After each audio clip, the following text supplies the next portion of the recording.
students here. It's a very well-hidden secret, but it's an amazing work that the Ansel Group is carrying out, and I think this is in many ways building a new India. And some of these issues I'd raise, and I prefer this to be an interactive session. I wasn't aware that there are so many disciplines, but let me try and in my presentation cover different disciplines, I'll do a little bit of design, a little bit of tourism, a little bit of hospitality through this campaign, but I'll do a lot of architecture, a lot of master planning, a lot of vision for India's future in the second half of the presentation. And then I will leave it open for a long question-answer session. Director asked me to give a written presentation. I decided not to because of my experience. I just joined the Ministry of Tourism, and I asked to go to this tourism ministers conference with my then tourism minister, Mr. Gugaon, and I went there. And the Prime Minister, Mr. Vajpayee, was chairing this conference, and then they go chief minister by chief minister, and every chief minister distributes his written speech, and then he speaks. So right after that, the first person to speak was the Bihar Chief Minister, Mr. Lalu Yadav. And as soon as he started speaking, he just read out 2 or 3 lines that Mr. Mulayam Singh Yadav got up and he said, "Sir, point of order, point of order."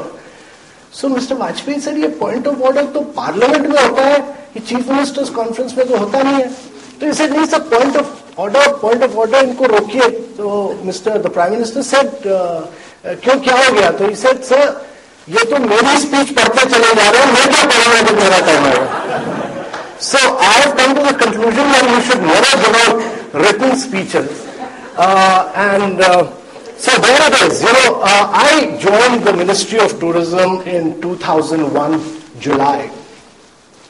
And before that I was in Kerala as Secretary Tourism, and we'd done a very interesting campaign called the God's Own Country. And I'll speak a little fast because I want to cover 2 of these very interesting, very fascinating subjects.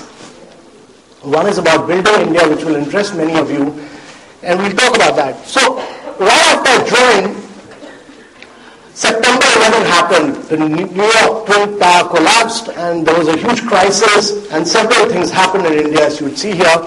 There was an earthquake in Gujarat, there was an attack on Parliament, there were travel advisories, the airline industry was in shambles, and hotels were then doing about 15 to 20% occupancy, and all inbound tour operators were doing outbound operations.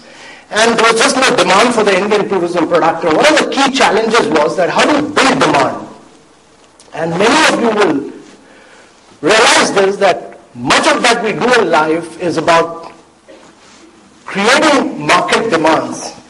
And at that point of time, we said that if Indian tourism product has to rise, India must have a demand as a tourism product. But at that point of time, we did a lot of research and we realized that India was extremely low in terms of its travel and tourism competitiveness.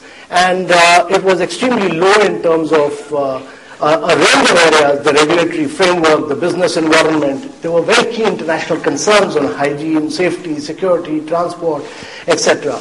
And the image perception of India were extremely poor. And if you see this, the image perception as India being a very tourism-unfriendly condition existed.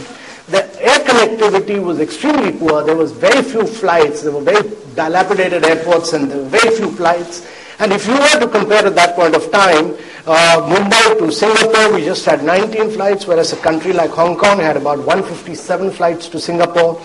But at the same time, when there were several weaknesses of the Indian tourism products, there were very strong strengths. India was perceived as extremely rich in terms of culture and heritage. It had a huge authenticity, history, art and culture. And the World Travel and Tourism Council in its survey had said that in tourism, travel and tourism will actually generate a huge amount of employment